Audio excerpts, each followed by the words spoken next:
Hi hello అండి. నేను మీ Jyothi. Welcome back to my channel. ఈరోజు నేను పుల్లగా కారం కారంగా ఉండే ఉసిరికాయ పచ్చడి రెసిపీ చూపించబోతున్నానండి.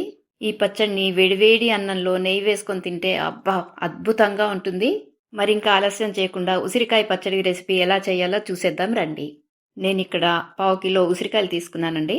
ఉసిరికాయలు ఫ్రెష్గా మరకలు లేకుండా మచ్చలు లేకుండా ఉండాలి. ఉసిరికాయలు ఫ్రెష్గా ఉంటే పచ్చడి రుచి చాలా బాగుంటుందండి. వీటిని ఫ్రెష్ వాటర్తో 2-3 సార్లు బాగా కడిగి తుడుచుకున్న తర్వాత వీడియోలో చూపించిన విధంగా చాకుతో ఉసిరికాయలకి ఘాట్లు పెట్టుకొని ఒక్కొక్క తొనని కట్ చేసుకోవాలండి. ఈ పద్ధతిలో చేస్తే ఈజీగా తొనలన్నీ ఊడొచ్చేస్తాయి. మీకు ఇలా కష్టం అనిపిస్తే మామూలుగా కూడా చాకుతో కట్ చేసుకోవచ్చు.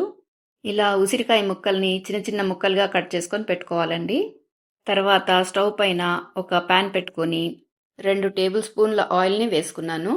నూనె వేడయ్యాక ఇందులోకి 3/4 టీ స్పూన్ మెంతులు, 1 టీ స్పూన్ ఆవాలు, 1/2 టీ స్పూన్ జీలకర్ర వేసుకొని మెంతులు ఎర్రగా అయ్యేంత వరకు వేయించుకోవాలి. మెంతులు సరిగ్గా వేగకపోతే పచ్చడి చేదొస్తుందండి. అలాగే మెంతులు మాడిపోకుండా కూడా చూసుకోవాలి. మెంతులు వేగి మంచి సువాసన వస్తున్నప్పుడు ఒక 15 వరకు ఎండుమిరపకాయలు తుంచి వేసుకుంటున్నానండి. 6 పచ్చిమిరపకాయల్ని కూడా తుంచి వేసుకుంటున్నాను. ఉసిరికాయలు పుల్లగా ఉంటాయి కదండి, అందుకనే కారం ఎక్కువగానే పడుతుంది. ఈ కొలతలో గనక మీరు వేసుకుంటే కారం ఖచ్చితంగా సరిపోతుందండి. మిరపకాయలు బాగా వేగిపోయిన తర్వాత ఫ్లేమ్ లోకి మార్చుకుని 1/2 టీ స్పూన్ పసుపు, 1/4 టీ స్పూన్ ఇంగువ వేసి కొద్దిగా వేపాలి. ఇవి లో ఫ్లేమ్లోనే వేపాలండి, లేకపోతే మాడిపోతాయి. ఇప్పుడు ముందుగానే కట్ చేసి పెట్టుకున్న ఉసిరికాయ ముక్కల్ని వేసుకుంటున్నాను. ఇందులోకి నేను 1.5 టీ స్పూన్ సాల్ట్ వేసుకున్నాను. సాల్ట్ వేసిన తర్వాత లో ఫ్లేమ్లో ఒక 10 నిమిషాల పాటు వేపుకోవాలండి. మీరు మూత పెట్టి కూడా వేయించుకోవచ్చు, కానీ నేను మాత్రము 10 నిమిషాలు మూత పెట్టకుండా వేయిస్తున్నాను. ఇలా మూత పెట్టకుండా వేయిస్తే గనక రుచి చాలా బాగుంటుంది. వీడియోలో చూశారు కదా, కొద్దిగా రంగు చేంజ్ అయింది. ఇప్పుడు మూతతో కవర్ చేసి ఒక 5 నిమిషాల పాటు లో ఫ్లేమ్లో కుక్ చేయండి. మధ్యలో ఒకసారి మూత తీసి తప్పకుండా కలపండి. మీరు ఫస్ట్ టైం నా వీడియో చూస్తున్నట్టయితే ఒక లైక్ కొట్టి సబ్స్క్రైబ్ చేయండి. మీ ఫ్రెండ్స్ అండ్ ఫ్యామిలీతో కూడా షేర్ చేసుకోండి. చూశారు కదండి, బాగా ఉడికిపోయింది. గరిటెతో కట్ చేసి చూస్తే ఈజీగా కట్ అవుతోంది.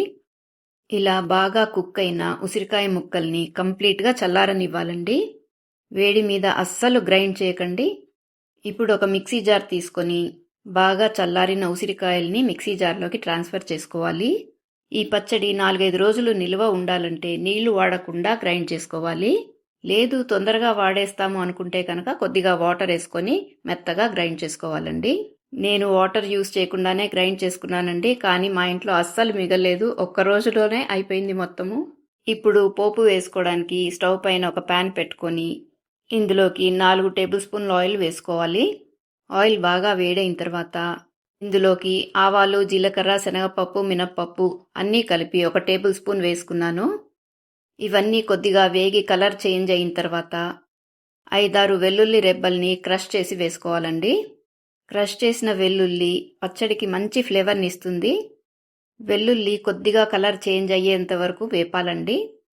ఇందులోకి నేను 3 ఎండుమిరపకాయల్ని తుంచి వేసుకుంటున్నాను. ఇంకా మంచి ఫ్లేవర్ కోసము ఒక 10 వరకు కరివేపాకు ఆకుల్ని వేసుకుంటున్నాను. ఇప్పుడు లో ఫ్లేమ్లో కరివేపాకు, ఎండుమిర్చి మంచి సువాసన వచ్చేంత వరకు వేపుకోవాలండి. మనం వేసే ఈ పోపుతో ఉసిరికాయ పచ్చడి టేస్ట్ మరింత పెరుగుతుంది. ఇప్పుడు ఈ పోపులోకి మనం ముందుగానే గ్రైండ్ చేసుకున్న ఉసిరికాయ పచ్చడిని వేసి కలుపుకోవాలి. పోపులోకి పచ్చడి వేసే క్లిప్పింగ్ మిస్ అయిందండి. ఇలా పోపులో పచ్చడి వేసి మిక్స్ చేయడం వల్ల పచ్చడి ఎక్కువ రోజులు నిల్వ ఉంటుందన్నమాట. అంతేనండి, పుల్లగా కారంగా ఉండే మన ఉసిరికాయ పచ్చడి రెడీ అయిపోయింది. చూశారు కదా ఎంత ఈజీగా చేసేయచ్చో. ఉసిరికాయ ఆరోగ్యానికి చాలా మంచిదండి. ఈ చలికాలంలో ఉసిరికాయ రెసిపీస్ ఏవి తిన్నా కూడా మనకి జలుబులు, దగ్గులు ఏవి రావండి. ఉసిరికాయల్లో సి విటమిన్ పుష్కలంగా ఉండటం వల్ల వ్యాధి నిరోధక శక్తి పెరుగుతుంది. ఆరోగ్యపరంగానే కాదండి, టేస్ట్ కూడా బ్రహ్మాండంగా ఉంటుంది. వేడివేడి అన్నంలోకి కొద్దిగా ఉసిరికాయ పచ్చడి వేసుకొని నెయ్యి వేసుకొని తింటే ఆహా అద్భుతం! చాలా చాలా బాగుంటుందండి. నాకు చెప్తుంటేనే నోట్లో నీళ్ళు వస్తున్నాయి.